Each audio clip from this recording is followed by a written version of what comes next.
Bienvenidos a una edición más de su noticiero de ABA Televisión. Mi nombre es Jaime Sevilla y estas son las noticias. El Papa Francisco, durante su catequesis de hoy miércoles, nos dice: ¿en quién pones tú tu confianza? ¿En Jesucristo o en las normas? Queridos hermanos y hermanas, en la carta de San Pablo a los Gálatas que hoy seguimos profundizando, el apóstol, sin medias tintas y llamándolos ignorantes, hace ver a los cristianos de esa comunidad un error que tendrá para ellos graves consecuencias.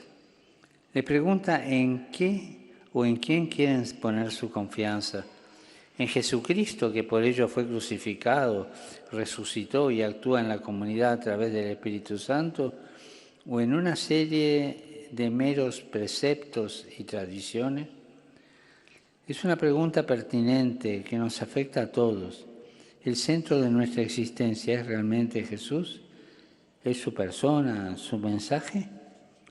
San Pablo alecciona a los Gálatas y también a nosotros, recordándoles sus inicios en la fe, cómo encontraron y adhirieron a Jesús gracias a su predicación, y cómo fruto de esa fe el Espíritu había suscitado en la comunidad la caridad y los carismas. ¿Podría ser todo ello fruto del cumplimiento de ciertos preceptos? No.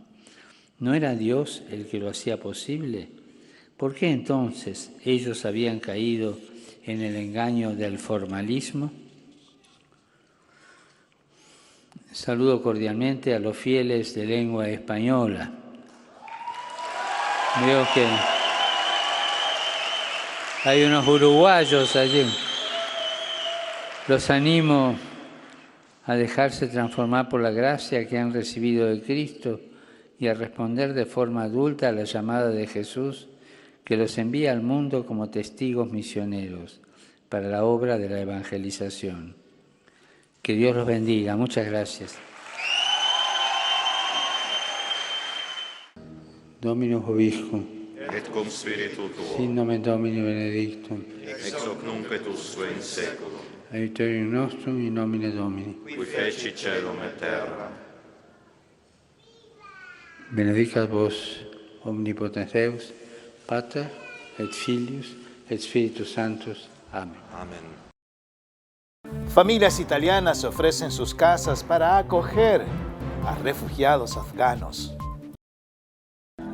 Miles de personas intentan desesperadamente escapar de Afganistán desde que los talibanes derrocaron al gobierno el 15 de agosto. Buscan seguridad en cualquier país que los acoja. La comunidad de San Egidio, con gran experiencia en la ayuda a personas en situaciones límite, está trabajando con el gobierno italiano para atender a los afganos que llegan al país.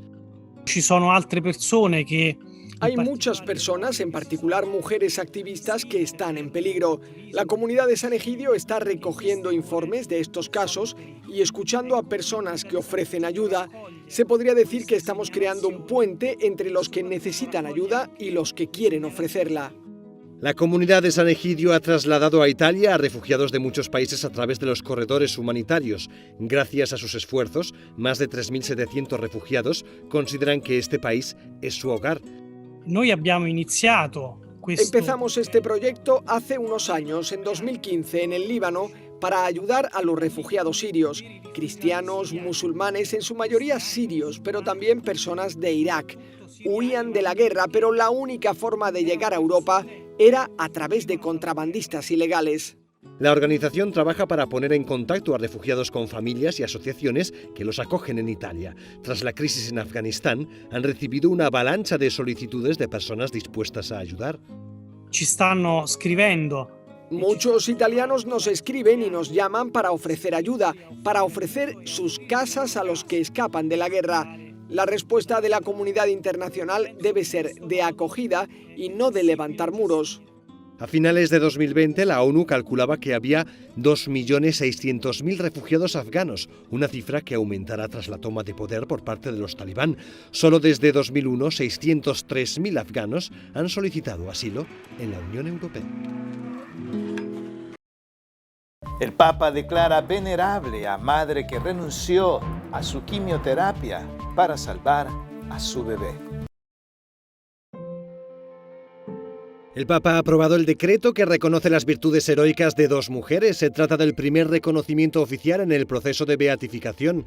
La primera es María Cristina Cella Mocellin, una madre de familia italiana que falleció en 1995 a los 26 años. Cuando estaba embarazada le diagnosticaron un cáncer, pero renunció a la quimioterapia para no dañar al bebé. Es un caso similar al de Chiara Corbella, que falleció a los 28 años en circunstancias muy similares y está en proceso de beatificación. La otra nueva venerable es Enrica Beltrame Quattrocchi, hija de una pareja de esposos beatificada en 2001 por Juan Pablo II. Falleció en 2012 a los 98 años de edad después de una vida sencilla, entre problemas económicos, pero vivió entregada a los demás, en el voluntariado. Fue profesora y en sus últimos años ayudaba a parejas en crisis. En la lista de nuevos venerables, el Papa ha incluido al croata Plácido Cortese, que falleció mientras la Gestapo lo torturaba por ayudar a perseguidos por los nazis en Croacia.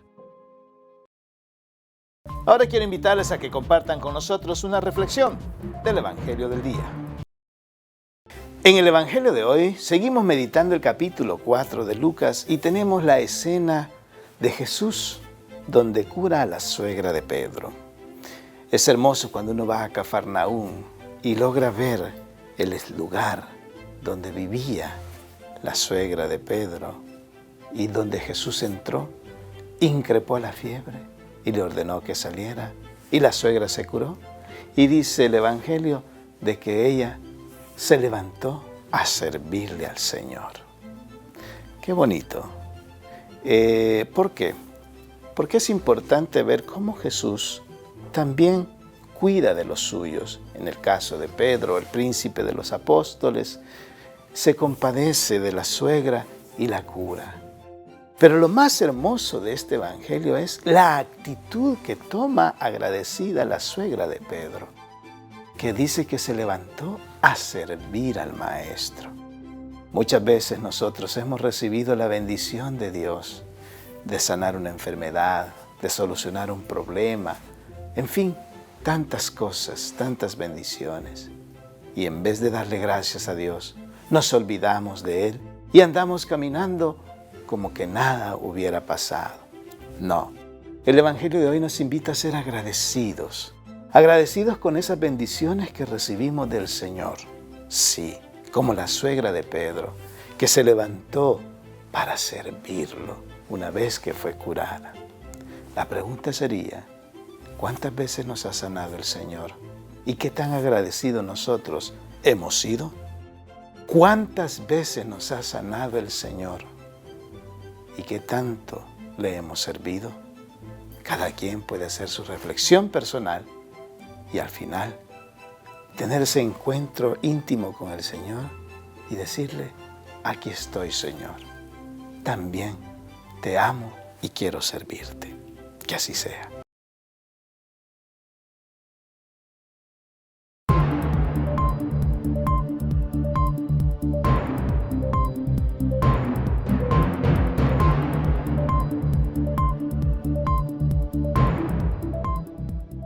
Estas son las noticias más relevantes de los Estados Unidos, traídas a ustedes gracias a la cortesía de La Voz de América. El presidente de Estados Unidos, Joe Biden, planea dirigirse a la nación a la 1:30 de la tarde, hora de Washington, para hablar sobre su decisión de no extender, más allá de la fecha límite del 31 de agosto, la presencia militar en Afganistán.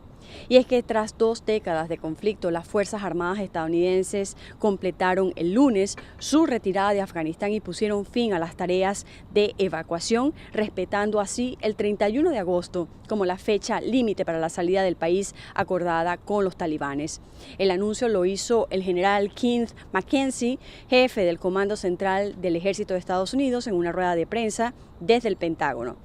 Dijo que quería anunciar que se ha completado la retirada de Afganistán y el fin de la misión para evacuar a estadounidenses, ciudadanos de terceros países y afganos vulnerables. Asimismo, la imagen del mayor general del Ejército de Estados Unidos, Chris Donahue, que fue publicada en el Instagram del Departamento de Defensa, lo muestra como el último soldado en abordar la aeronave militar C-17 y marcó el fin de 20 años de la misión. Por otra parte, el presidente Joe Biden informó que se ha confirmado que más de 1 millón de personas en Luisiana se vieron afectadas tras el paso del huracán Ida y que debido a la salida del cauce del río Mississippi hay muchos residentes que siguen lidiando con las inundaciones, por lo que aún quedan rutas que no se pueden transitar por escombros y por caídas de los tendidos eléctricos. Según explicó el mandatario, las entidades estatales y federales trabajan de conjunto con la Cruz Roja y se han dispuesto 50 albergues para las personas afectadas en la zona del Golfo.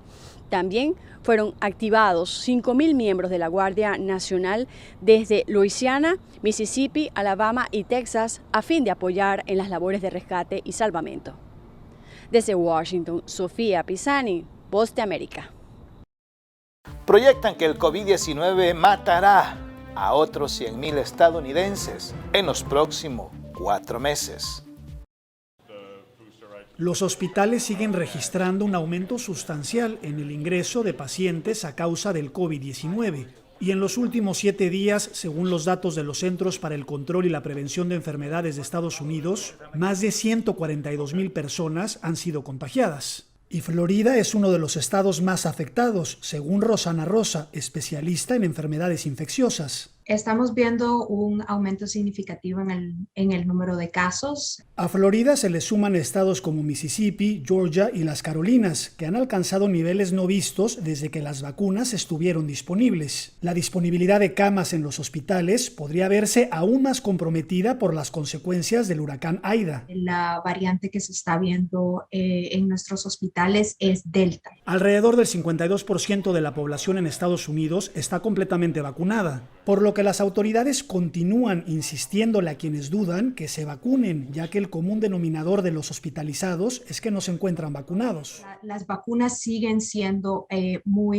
una forma muy efectiva de prevenir, sobre todo, hospitalizaciones y muerte. Lastimosamente, este aumento no parece estar desacelerándose. Más de 637,000 personas han fallecido por el coronavirus y dado el repunte de contagios, la Unión Europea ha recomendado restringir la entrada de viajeros de Estados Unidos. Alonso Castillo, Voz de América, Miami.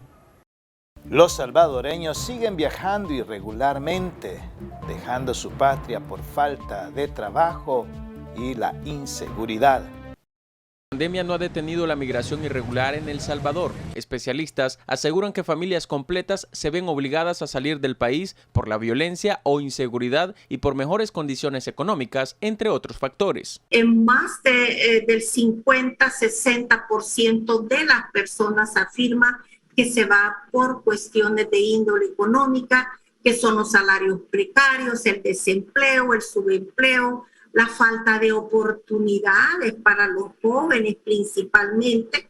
En los municipios del área metropolitana con mayores índices de violencia, hay más intención de migrar por parte de personas en edad productiva. Como el grupo de jóvenes menores de 30 años es el principal grupo que ha pensado en irse a vivir a otro país.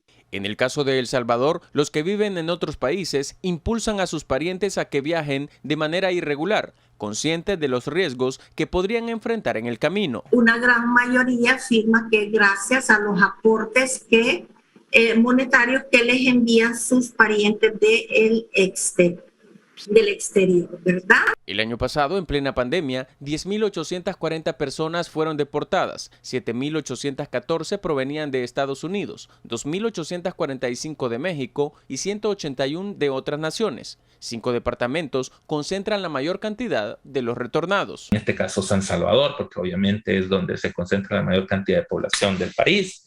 Por ahí San Miguel en segundo lugar, La Libertad en tercero, Santa Ana en cuarto y Usulután en quinto. Ese es el top 5 de departamentos. ¿Por qué es importante saber esto? Bueno, porque estas 10.840 personas necesitan asistencia a su regreso.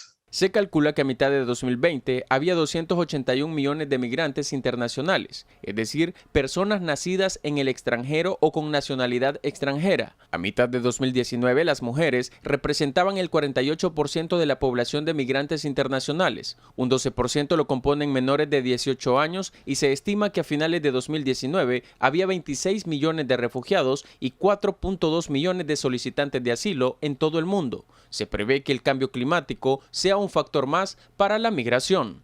Para Teleprensa, Canal 33, Luis Muñoz. Nos vamos a Sudamérica. Nos reciben nuestros hermanos de JN19 Televisión, quienes nos han preparado un reportaje especial sobre lo que acontece en el Perú. ¿Cómo están, amigos? Mi nombre es Kevin Castro, reportando para la cadena hermana ABA Televisión y JN19. Comenzamos este informativo comentándoles que a partir de hoy las personas que tengan 34 y 35 años podrán comenzar con la etapa de vacunación contra el COVID-19. Así lo anunció el viceministro de Salud Pública del Ministerio de Salud, Gustavo Rosell, quien manifestó que las personas de 34 y 35 años de Lima Metropolitana, Lima Región, El Callao e Ica comenzarán a ser vacunadas contra el COVID-19. Además, agregó que con la llegada de más vacunas se podrá continuar con otros grupos etarios. Probablemente el fin de semana se logrará anunciar la autorización para la vacunación de diversos grupos etarios en las regiones, dependiendo del avance que se desarrolle en los próximos días. En el contexto del incremento de casos, Rosell asegura que la variante Delta hasta el momento ha infectado a 192 personas en 14 regiones del Perú, pero solo se podrá contener con el avance rápido de las campañas de vacunación que se desarrollen. El viceministro de Salud Pública agregó que el último domingo han llegado al Perú 1 millón de dosis de las vacunas de Sinopharm, mientras que el 2 de septiembre llegarán 660.000 dosis de Pfizer. Continuando con la información, lamentablemente en Matucana se despistó un autobús dejando víctimas mortales y heridos. En el kilómetro 70 de la carretera central, un bus de la empresa León Express que llevaba 63 pasajeros chocó con una enorme roca provocando el despiste de la unidad a un abismo de 200 metros. Hasta el cierre de este informativo, el coronel Gilberto Castañeda reportó 26 personas fallecidas y una veintena de heridos. El accidente ocurrió en un tramo de la carretera central que une a Lima con la región de la Sierra Central, cerca de Matucana, a 60 kilómetros al este de Lima. El autobús había salido desde Huánuco y se dirigía a la ciudad capital. Los heridos han sido trasladados al Hospital San Juan de Matucana y posteriormente al nosocomio José Augusto Tello de Chosica. Este es el tercer accidente de transporte que deja numerosas víctimas en el Perú en los últimos 4 días. El domingo pasado se reportaron 28 víctimas mortales en un choque de 2 embarcaciones en el río Guayaga, Iquitos, mientras que en Cotabambas, Apurímac, el despiste de un bus que se dirigía al Cusco dejó 16 muertos. Continuando con la información, ahora nos vamos a las noticias a través de la web. El Vicariato Apostólico de Iquitos ofrece ayuda y oraciones a las víctimas tras el accidente en el río Guayaga. Luego del trágico choque entre 2 embarcaciones en las últimas horas, la parroquia San Martín de Porres en el Vicariato Apostólico de Iquitos manifestó su dolor expresando sus condolencias con los familiares de las víctimas y se ofreció una oración por los hermanos cristianos que perdieron a sus seres queridos en el accidente fluvial en esa zona del Perú. Además, también se comprometieron a buscar la forma de apoyar a los afectados del accidente, donde al menos se registraron 28 muertos hasta el cierre de este informativo. Una de las embarcaciones naufragó con 80 pasajeros, entre los cuales habían cerca de 20 niños.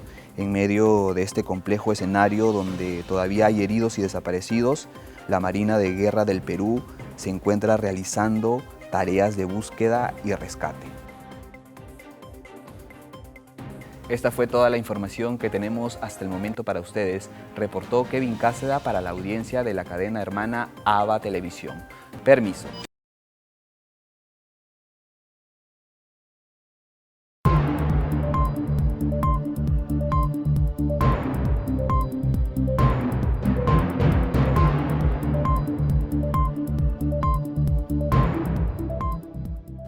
Hoy el Santoral de la Iglesia nos presenta el Día de San Gil. Conozcamos esta fascinante historia. Con su vestido nuevo, Gil salió muy ufano de la iglesia después de escuchar el sermón en el que el sacerdote hacía énfasis en la misericordia que derramó Jesús a lo largo de su vida pública e instaba a los fieles a practicarla siempre y con todos. Iba pensando en ello cuando le llamó la atención un paralítico que, tirado en el atrio, temblaba de frío. Y recordando las palabras del predicador, Gil no dudó un instante en quitarse su costosa capa y con ella envolvió al aterido tullido, quien inmediatamente se levantó y corriendo gritaba: ¡Milagro, milagro!, y señalaba al elegante caballero que lo había cubierto con su manto. Gil, al ver que la turba lo seguía, tuvo que escabullirse por entre los callejones de Atenas y al llegar a su casa, consciente de que Dios lo había escogido, se dedicó a estudiar las Sagradas Escrituras. Pero ante el permanente acoso de los enfermos, hizo un inventario de sus pertenencias, las repartió discretamente entre los pobres y huyó de la ciudad en la que la fama ya lo perseguía sin tregua.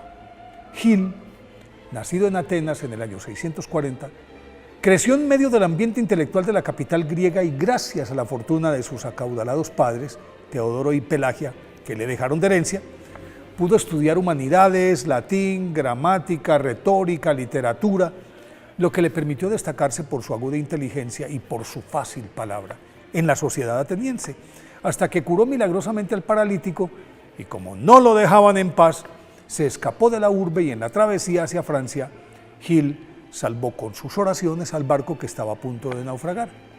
Ya en tierra, los demás pasajeros esparcieron el rumor sobre el nuevo prodigio y el confundido Gil, entonces, atravesó el Ródano y se escondió en un bosque en el que se encontró con un sabio ermitaño llamado Beredimo, con quien se sumió en un largo periodo de oración, ayuno y formación espiritual. Pero al cabo de varios años, los lugareños supieron quién era y empezaron a acudir en masa para que les hiciera los milagros a su medida. Y San Gil, con dolor en el alma, abandonó a su mentor y se perdió en la espesura de la Provenza francesa, en donde encontró una cueva mimetizada entre la frondosa arboleda y por un buen tiempo tuvo paz. En medio del silencio, la oración, el ayuno y la contemplación, transcurría la vida de San Gil, alimentado únicamente por una hermosa y mansa sierva que lo proveía diariamente de leche y queso. Pero resulta que en el 673, el visigodo Flavio Huamba, que reinaba sobre esa parte de las Galias, llegó a cazar en ese bosque. En medio del ajetreo se le cruzó un imponente venado sobre el que emprendió una feroz persecución y cuando estaba a punto de cazarlo, la presa se perdió en una gruta a la que la jauría no quiso entrar. Entonces uno de sus arqueros disparó un venablo.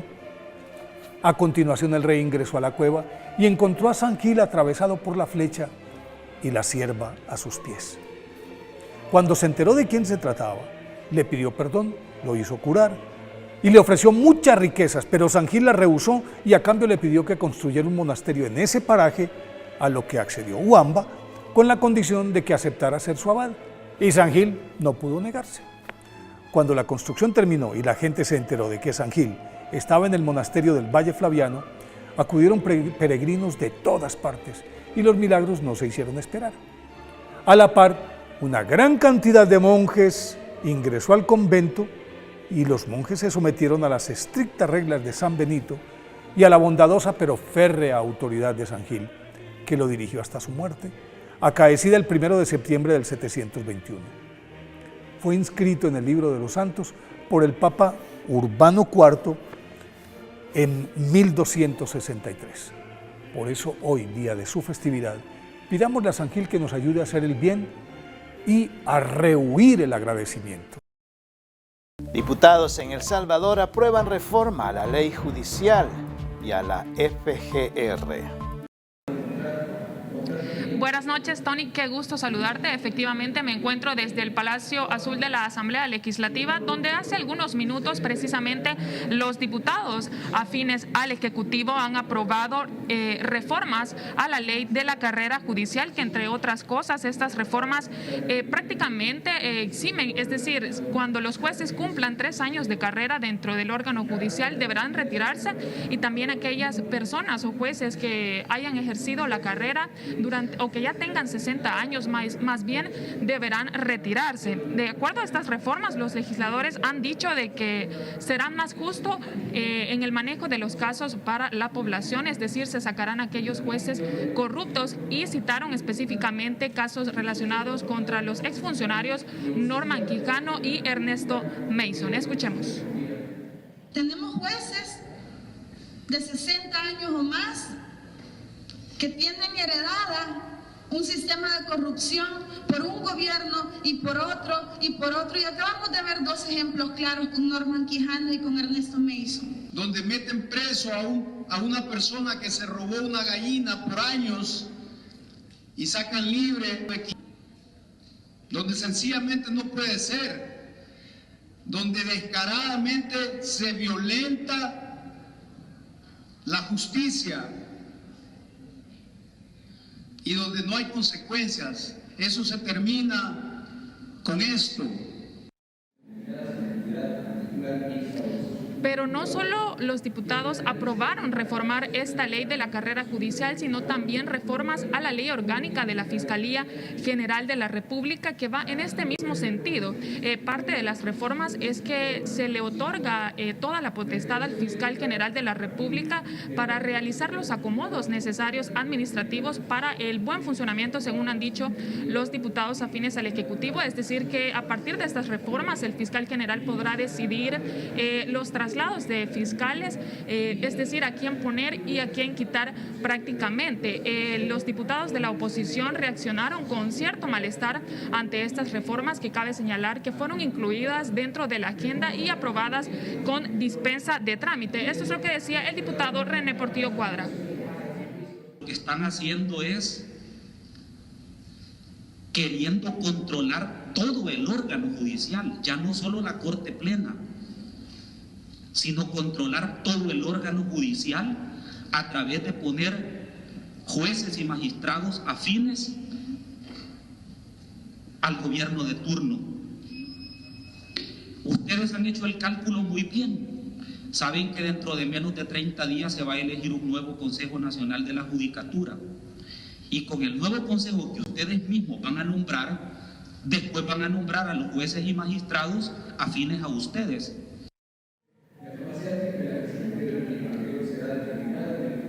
Por otra parte, también los diputados aprobaron darle la potestad al Ministerio de Hacienda para que realice auditorías a las 262 alcaldías de nuestro país. Recordemos que estas municipalidades recibieron en total 191 millones de dólares para hacerle frente a la pandemia por COVID-19, así como a las tormentas Amanda y Cristóbal. Esta iniciativa fue aprobada con 14 votos en contra y 64 a favor. Los diputados han dicho que es necesario conocer cómo fueron manejados estos fondos durante el 2020.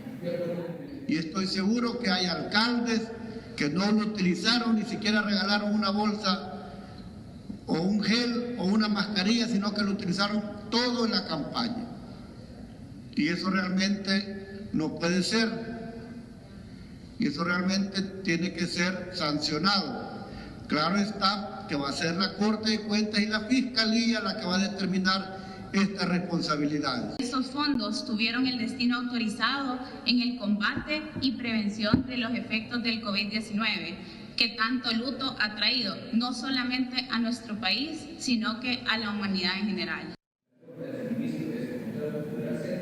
En este sentido, partidos de la oposición como lo son el FMLN y el Partido Arena cuestionaron esta decisión de los diputados, ya que ellos aseguran la Constitución de la República ya establece que es la Corte de Cuentas el ente contralor que debe realizar estas auditorías. Con aprobaciones como esta, dando facultades a una entidad que hasta la fecha ni ella misma rinde cuentas y va a ir a exigirle a otros que rindan cuentas y hacer auditorías que no le competen. Es tan incoherente escucharles hablar de transparencia, de rendición de cuentas, cuando su gobierno en las diferentes instituciones del Estado ha establecido reserva de la información que es un derecho de la población tener acceso a ella. Tony, amigos televidentes, precisamente estos temas que ya hemos conversado han generado cierta discusión entre diputados de la oposición, específicamente el FMLN y el Partido Arena, con diputados de Nuevas Ideas. Los partidos de la oposición se quejan de que, por ejemplo, las reformas a la ley orgánica de la Fiscalía General de la República, así como a la ley de jueces, hayan sido aprobados por dispensa de trámites sin ni siquiera haber pasado por la discusión necesaria dentro de la comisión correspondiente. Esta es la información que tengo para comentarles a esta hora de la noche. Devuelvo la señal contigo, Tony. Y así llegamos al final de una edición más de su noticiero de ABA Televisión. Gracias por estar con nosotros. Sintonícenos las 24 horas del día en el www.abatvn.com, en nuestras plataformas digitales de Roku TV y Amazon Fire, en nuestras cadenas hermanas y, como siempre, en nuestras redes sociales. Ahí nos vemos. Que Dios los bendiga.